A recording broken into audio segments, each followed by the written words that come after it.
sure if I have the perfect words, but I do know that gratitude is never a bad place to start. So thank you, first of all, to my very first teachers, my mom and dad. Although you both are literal teachers, you've truly taught me so much about life and being a good human. For the countless hours spent listening to me practice presentations, sitting as I taught them physics, for attending every single one of my games, and the patient dedication as I learned to drive. Another thank you to Weston and Libby, my closest friends from day one, along with all of my grandparents, aunts, uncles, and cousins. Finally, a very special thank you to each and every teacher I've ever had, and another one to every single friend I've had from kindergarten to now. Without all of these people, it's very possible I wouldn't be the person I am today, and I'm so incredibly grateful for all of you. It is from this same love and gratitude for my family and friends that I have developed a deep appreciation for poetry, and so I thought it was fitting I read you all an excerpt from one of my favorite poems, Wild Geese by Mary Oliver. In it, she writes, "Meanwhile, the world goes on. Meanwhile, the wild geese, high in the clean blue air, are heading home again." Because I think it's such an important reminder that we, as humans, are always a part of something bigger. Of the rotations of the earth, the stretching sky above us, the V's of geese flying beyond. More than that, we are, in the words of Carl Sagan, made of star stuff. Every atom of oxygen in our lungs, of carbon in our muscles, of calcium in our bones, of iron in our blood, was created inside a star before Earth was born. We get so wrapped up in our own routines and in trying to fit into our world into neat boxes that we forget the universe is vast, much larger than us, but we're a part of that vastness. Nature is not something separate from us. As a matter of fact, everything is a constant reminder of our incredible significance. This being said, just as the earth is important to us, so are we to those in our surrounding community.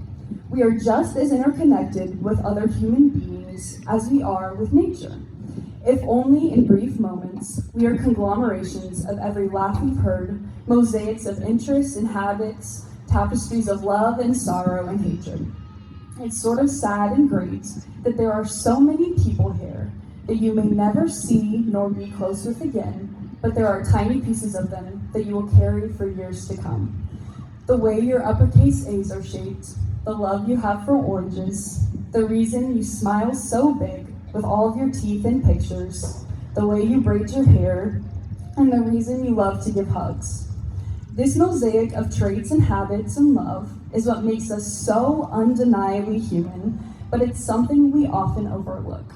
We're so stuck on the big picture, especially right now, the future, that we forget where we've come from. But in order to go far, you have to remember it's because of where you've been. Just as we're intertwined with the people and world around us, so is our past connected to our future. In many ways, high school feels like an ending, that your future is set in stone from now on, but it is both annoying but also strangely hopeful to say that you are not done growing. So in that, do not let this be the end of earning. That is certainly the last thing you want to hear right now, but there are many types of learning that take place outside of the classroom, through mistakes, losing friends, making friends, arguments, moving away, coming home. Certainly, success teaches us a lot, but it is in struggles, failures, and mishaps that we often learn the most. Once, a teacher said this to me: "Don't be afraid of hard things, because if it is easy, then how will you grow?" So as you go out into the world, you may not yet know where you're going, but you do know where you are. Love others where you're at. Don't sit idly in life and let it pass you by, but actively learn and grow beyond tests and study guides and vocabulary words. The world isn't going to slow down for you, but you also can't breeze through it without even letting yourself have a chance to live.